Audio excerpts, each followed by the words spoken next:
going back to you mentioned before, like pitching a story, Shelli, like as someone who's black and queer, like what, and you don't want to be limited to that. Like what makes a great pitch to you? Like, and how long do those usually take? And how do you how does that change depending on what outlet you're talking to? Word. So pitching is just like, it's the biggest part of freelancing, and it's the most like exhausting when you first start because, and I hate what I'm about to say, but it can I just hate it, but it can like make or break you a little bit if you want to stay in the game. Like, because when you first start out, yeah, I'm just going to keep using the bear because I love Carmi anyway. But like, what if like I have sent 20 outlets a pitch about the bear and none of them respond, or I get rejected from half of them?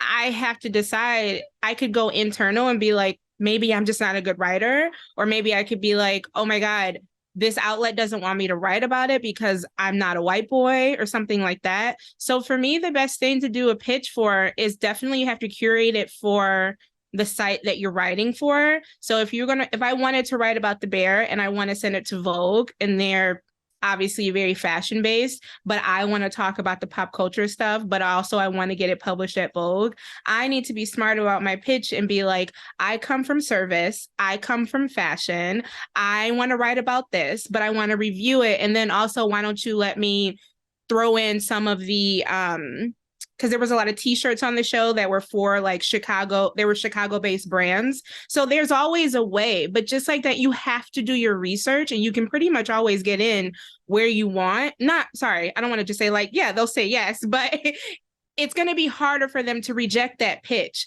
because they're going to be like, damn, she's really done her research. This will fit our audience. And then you get to review the show, but then you also get to talk about fashion. So you win. And then when PR folks like Diane come searching around for people who are like, damn, I wish there was somebody who like could write about this from a new angle. And, you know what I mean? Then you have me, because that's 4 different things that I've shown you in a singular piece that I can write about separately. But pitching does take time. And I know for me, the main thing that to wrap this up about like pitching, I was excited when I first started to write about something that would come out or whatever.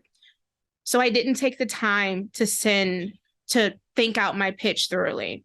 I was just like, I want to write about this. I'm so good. Let me do this. And then it either was like 3 or 4 paragraphs, and they would be like, as somebody who was also an editor, I'm not going to read a 3 or 4 paragraph pitch, baby. I'm just not going to. I am so sorry. But like, you have to take the time to really sell yourself and your angle, because everybody is going to want to, all the editors are going to have a pitch in their inbox about the bear. What about you? Like, why are you? So my last thing, a pitch should be a paragraph broken up.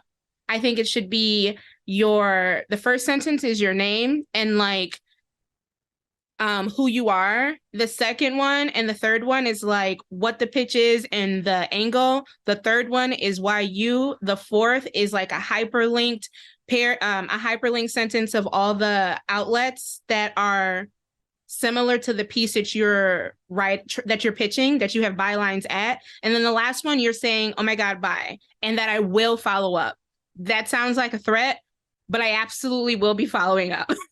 Like, I think that's a perfect pitch. Like, you know what I mean? And make sure that your subject I could teach a class on pitching, but it is hard. But once you get a hold of it and stuff like that, you'll get some successful ones. And keep track of your pitches. I love a Google sheet. Keep track of like your rejections, your editors, who you sent it, where you sent it. So that way, if your rejections, or if you're getting similar rejections, you can go back and see where you need to tweak it at. And once you tweak it and you send the next one, it'll probably get picked up.